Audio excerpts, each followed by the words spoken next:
Bunge la Maisha.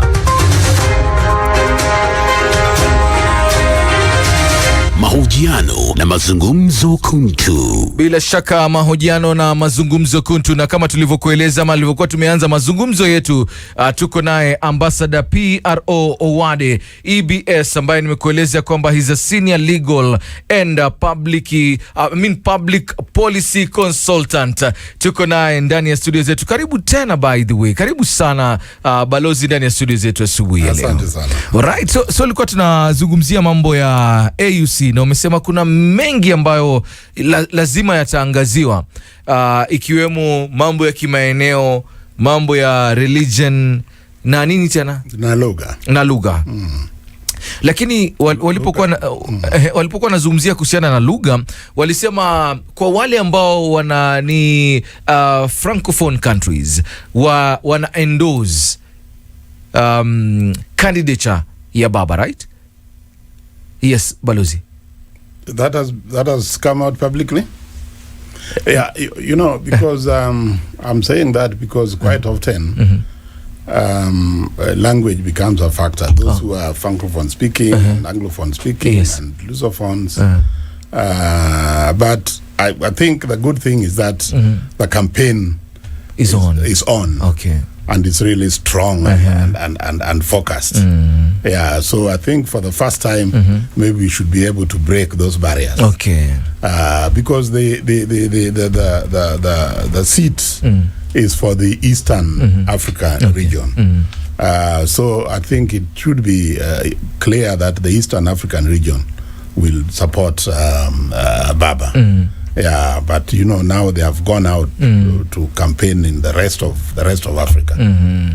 So we should be able to break those barriers. Yeah, and I think the good thing is that Baba has come out very clearly that he doesn't, you know, he wants to unite Africa. You know, he doesn't want those traditional divisions to be perpetuated. Yeah.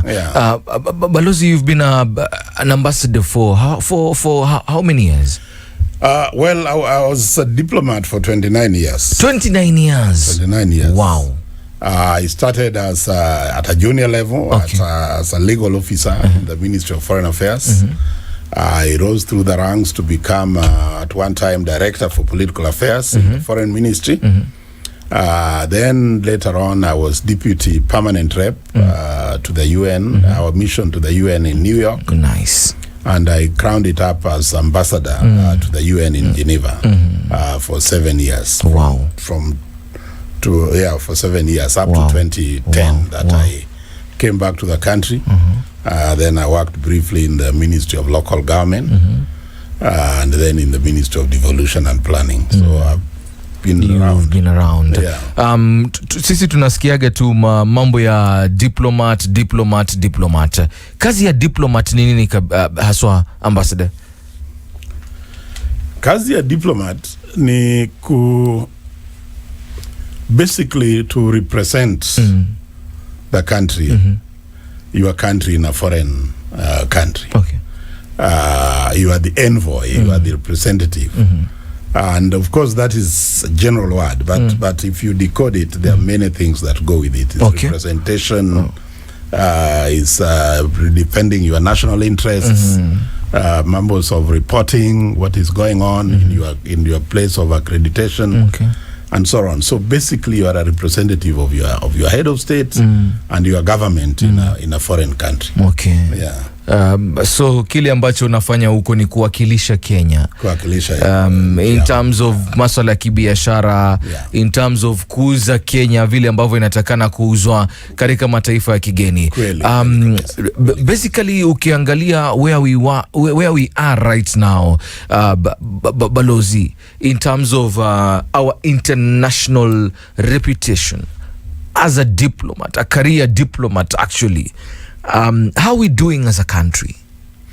We are doing very well. I think we are doing very well, and Kenya has always done well in international relations. We are a respected country. We are a regional player. In this part of the world, we host many international conferences.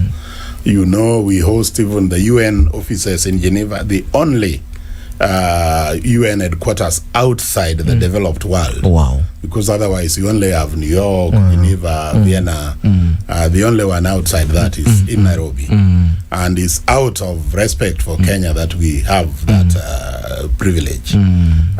We have been a very active member of the UN, including being a member of the UN Security Council, the non-permanent seat, twice. 1973, 75, and again, no, 3 times now. Again, 78, 90, 97, 98, and recently we were a member. So we've been there 3 times, and we've served very, very effectively. In the region, we have been a regional player. Okay. We've been a regional player on all issues, be it the East African Community, be it the African Union. Things of peace and security. We played a major role traditionally in the search for peace and security in the region. Okay. All the trouble spots in the region. Yeah. So we are a respected player internationally. Ikiwa we are a respected player, as you put it, Balozi, Kenya, unajua sisi ni watu wa siasa. We are a politicking country. Na wakati ambapo tunapiga hizi siasa zetu, nafikiri tuliona tukiwa na maandamano ya Gen Z, president akaja akazungumzia kwamba these are being funded by some Ford Foundation somewhere, lakini akasafiri tena president, tukamuona tena ameenda Ford Foundation and all that. Lakini basically wakati ambapo tunapiga siasa, how does this affect especially our reputation out there, na siasa ambazo tunapiga pia in terms of our diplomacy? How does it affect? Ama ni sawa tu, wanasema waache, si tushazoea, waache wao wapige siasa zao, ni kawaida tu, Balozi?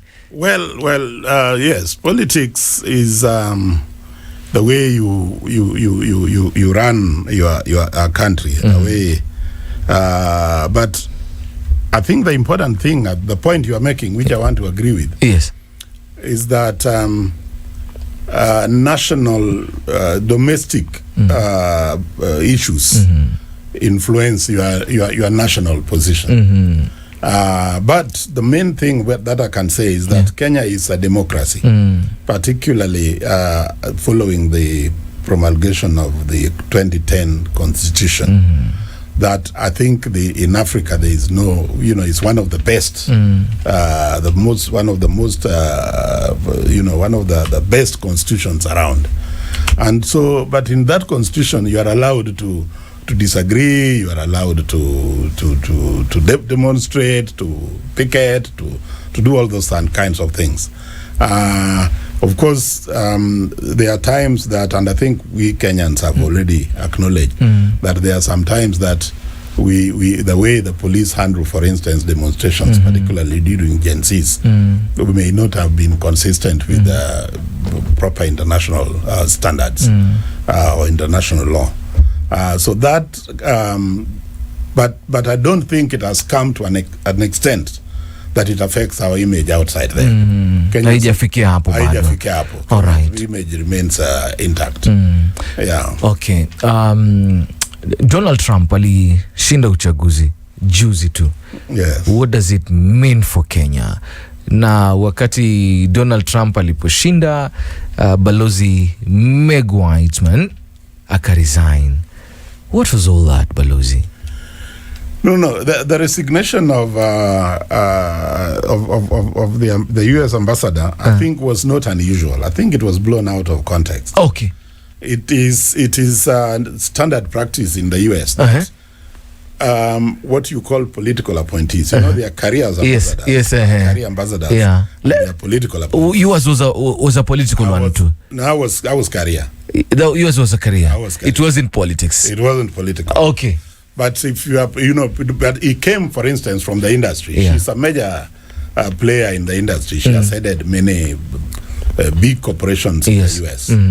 And she was appointed by the Joe Biden administration. Yes. So the normal practice in the US is that if when you are a political appointee, when the president loses, you tender your resignation. So it is not just all of them. Okay. All political appointees. Ni kitu ya kawaida. Ni kitu ya kawaida. Okay. But, nice. Hapa Kenya tuli blow out of proportion. Out of context. Yes. So they all do that. Maybe she did it early enough, but it has to be done before the new president is sworn in. Okay. So by the time the new president comes in, it starts on a clean slate and appoints its makes its own appointments. And now on the issue of Trump, I think we have to wait and see. Okay. Because Trump has been president before. Yeah. And there were quite a number of programs that he had with Kenya even when he was president. I think even the AGOA, he opened up a lot of opportunities in AGOA. Because, I mean, let's take it. Trump is a businessman first and foremost. Yes. Before a politician. So he would want to look at America's business interests in Kenya. Okay. I don't think he would change that. Okay. So I'm not worried. Despite some of the fears, particularly on issues of immigration. Yes. That.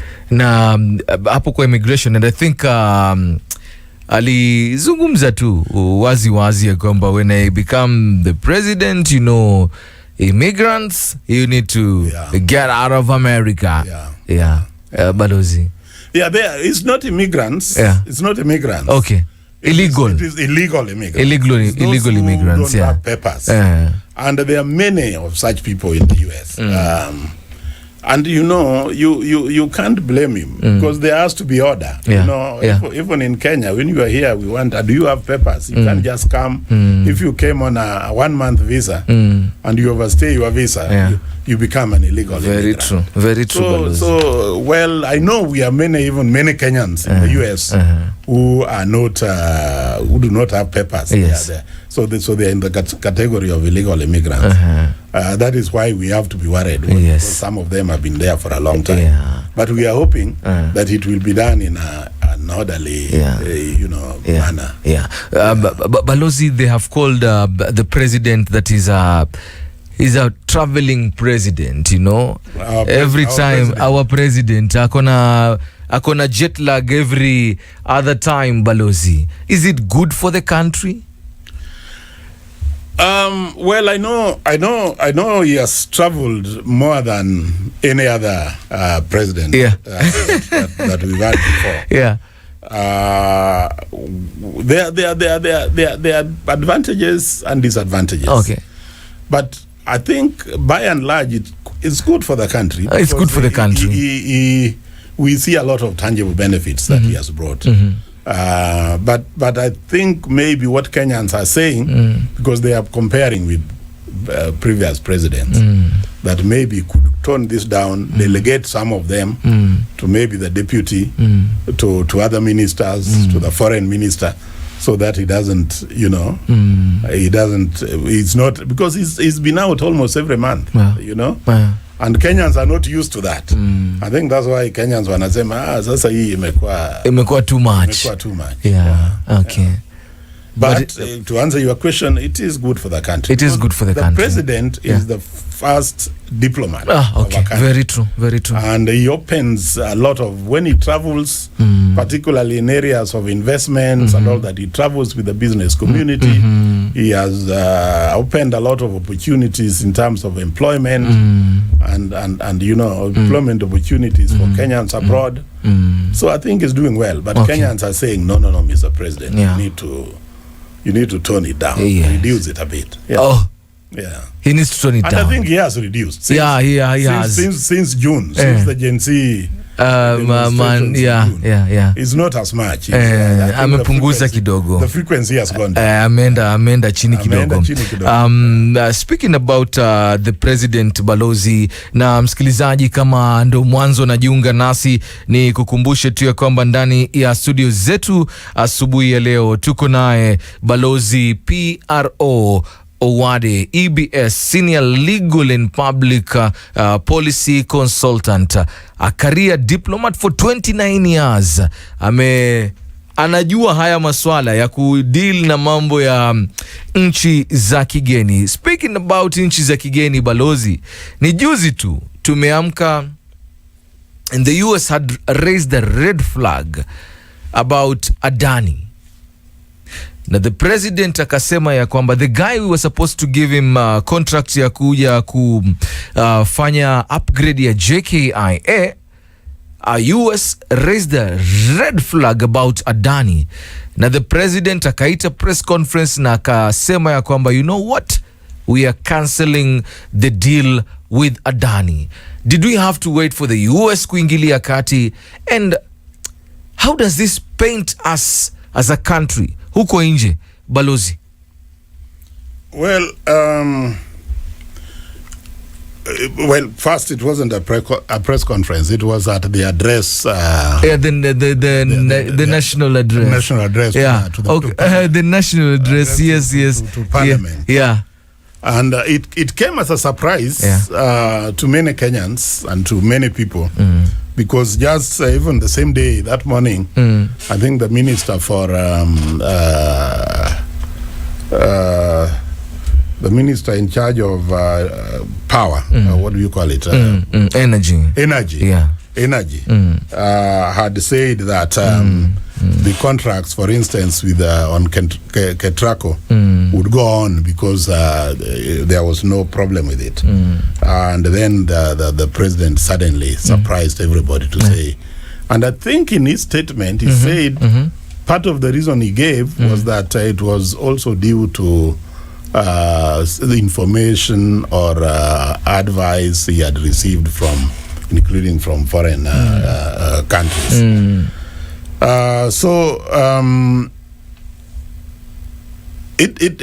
You know, in the nature of things, things do evolve. Okay. There must have been some information because he didn't disclose much, but there must have been information that he received late in the day, because it is the same day, actually, or a day before, that Adani had been charged in the US for some bribery offenses. So, you know, countries take into account some of those things.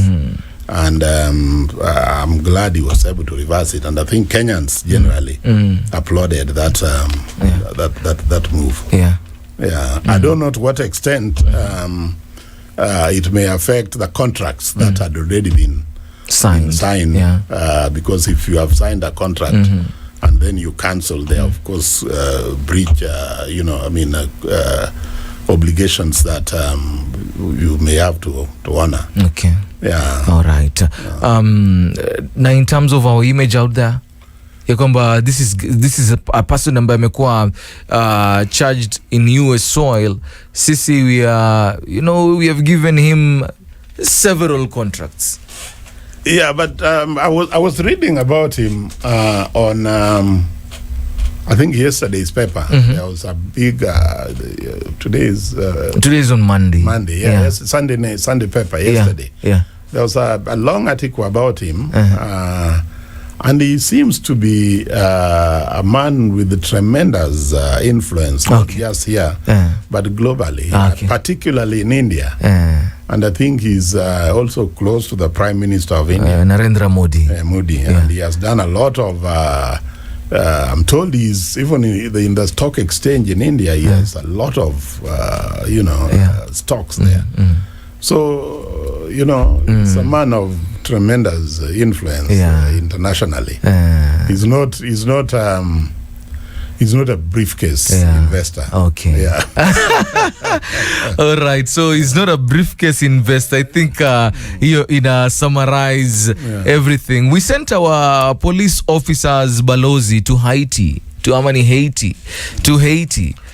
Haiti, as the Americans call it. Yeah, we sent our officers to Haiti. Are we fighting our war that is not ours? Were we supposed to go to Haiti? Well, I think that has been made very clearly by the Ministry of Foreign Affairs. They have come out very clearly on this severally. It is part of our obligations as a UN member state to contribute troops. And Haiti is not the first place. Kenya Kenya is known for peacekeeping operations. It has been in many peacekeeping operations around the world, including Afghanistan, including Mozambique, including Somalia, and many others over the years. And so if Kenyan expertise was called upon to provide forces, it's part of the international obligation that we face as a respective country. Because I was telling you earlier that we have a good diplomatic image. Yes. And that is part of, part of a country's diplomatic overtures that, make you, that sometimes you have to live up to. Okay. So I think it was a good thing. move. Of course, Kenyans were worried because of the situation in Haiti at that time, or over the years, where there is no proper law and order. But I think it has been a while since Kenyans went, and I think I'm told and I've read that they have made a difference on the ground. They have been able to restore some order in that country. Okay. So again, if that succeeds, that will be another, how do I say? It would be another achievement, major achievement for this country. All right. Yeah. Moving on, Balozi, and we also have to talk about this year, Komba. We have been having a lot of issues with countries like, especially in the UAE. Ya kwamba wasichana wetu wanaenda and wanaenda kutafuta kazi ama ajira kwenye yale mataifa ya nje, and we've seen what has been happening, lakini it's been a circus, Balozi, kati yetu na those countries. Na those countries. How do we settle this down?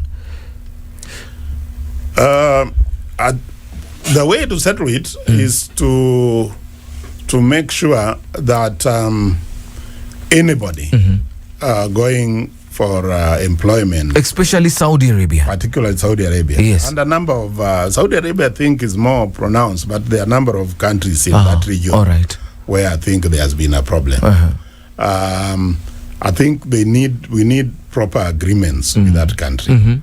So that anybody who goes there goes under an agreement. The terms and conditions are clearly spelled out, because people tend to go and you don't know where they're going to work, and most of them are domestic workers, and then they end up being mistreated, or they end up dying, and that kind of thing. So if there's proper documentation, and I think the Ministry of Labor has taken up this responsibility in conjunction with the Ministry of Foreign Affairs, Foreign and Diaspora Affairs. I think it is being it's being well taken. It's being streamlined. Yeah. It's being streamlined. Lakini, as you say, Balozi, we need to have proper agreements with those countries. Kuangalia hawa kama wanakuja kufanya kazi, what are they doing exactly?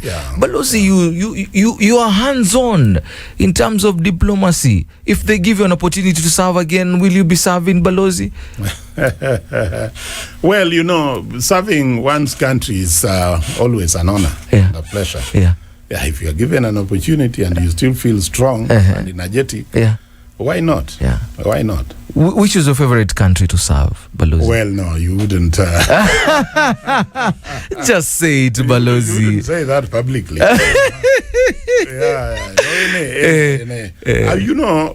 Every country has its own challenges. I can tell you an example. I had a friend of mine who was appointed ambassador to Sudan. Yes. He served in Sudan for about 5 years. And after 5 years, he was transferred to Brussels. Yes. Let me tell you, Sudan, Khartoum was not the most in terms of living conditions and all that. Yes. And when he was going there, and when he was appointed there, he was very unhappy. But after 5 years, it was difficult to move him to Brussels. At what point am I saying any country, you may have prejudices. Yes.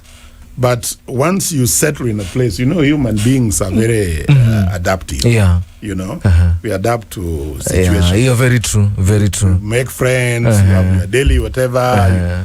So you write, oh, what was I fearing? You know, so you can enjoy any country. Any country. We had a situation juzi when the president went. I think it was in Germany, right? Sindio Esther? Ilikuwa Germany, rais alipoenda juzi kutafutia vijana kazi. Na ilikuwa Ujerumani. Ilikuwa Germany, balozi. And then alipoland tu Ujerumani wakasema no, hiyo ilikuwa yenu hiyo. Na part of the things about the president has been saying balozi ni kwamba we need to look for kazi huko nje. What's your take about that? Tutafutie vijana wetu kazi huko nje. Wewe ndio wafanye kazi huko nje. Yes balozi. And I think there have been hits, there have been successes in that program. I didn't follow what you are saying that Germany said. Oh, you didn't see it? Yeah. Okay. But sometimes, you know, sometimes press reports, you have to take them with due respect. Tuzichukue na due respect. Yeah, there may be nuances that, you know, maybe did not come out properly. Yeah, but I think some of the places he has been successful in opportunities. I'm told, for instance, in Germany, they really require some of these skilled workers. You know, be it plumbing, be it electricians, be it, you know.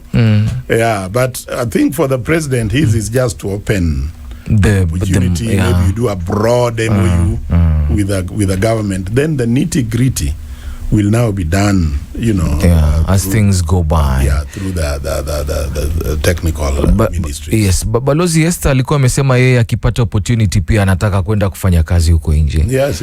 And so many youths out here, that is their feeling. Kwamba, you know, Sugar Boy anasema mimi nikapata ndege ya kwenda Marekani sitaangalia nyuma. I will go. What's your advice to them? Yeah, we recently actually Kenya is about to just adopt a new foreign policy. Yes. The last foreign policy was concluded in 2014. That is 10 years ago. Yes.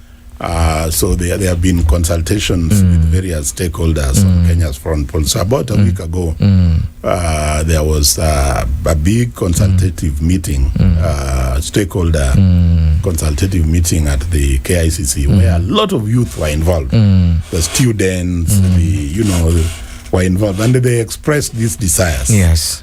And I think one of the things that came out, one of the resolutions that came out of that meeting is that, and the minister was very clear, the principal cabinet secretary, the prime cabinet secretary, and the cabinet secretary for foreign affairs, Honorable Musalia Mudavadi, was very clear that recruitments, because recruitments in the Ministry of Foreign Affairs should take into account, should be of the nation. Okay. So that all communities are represented, the gender are represented, everyone is represented. Everybody is represented. So going forward, if they had not done that in the past, because I've not been there for a while, that would be those would be some of the guiding policies and principles. All right. Yeah. Ambassador P.R.O Owade, EBS senior legal and public policy consultant. Thank you so much, Balozi, for having you. Now, isikwe mara ya kwanza Balozi, ukuje from time to time, and we need your brains, Balozi. Thank you. Before maybe we conclude, I need to say that I've written a book. I wanted to tell you that you should write a book, Balozi. I've written a book. You've written a book? Written a book. Yeah. The Diplomat. My autobiography. Yes, it's called? It's titled Between Law and Diplomacy. Between Law and Diplomacy. Chronicles. You should have carried a copy, Balozi. You should have carried a copy, Balozi. No, it's under print. Oh, it is under print. It's under print. When you launch it, you need to come. Launching it before the end of the year. Ukuje tu ilaunch hapa, Balozi. I can launch it here. Ukuje ilaunch hapa. Where I talk about all those things. Between Law and Diplomacy. You should launch it here, Balozi. Yeah. Before December. I talk about all these things we are talking about. Thank you. Yeah. Thank you. Asante sana. Ambassador P.R.O Owade. We are waiting for that book. Utailaunch hapa for I the will first be, time. yeah. And you come with a few copies. I will come with copies. Thank you so And much, you'll get a Balozi. copy. All right. Thank you so much, Balozi. Thank you. It was A an pleasure honor. having you. It was a pleasure. Thank you so much, Nashukuru Balozi. sana. Karibu sana.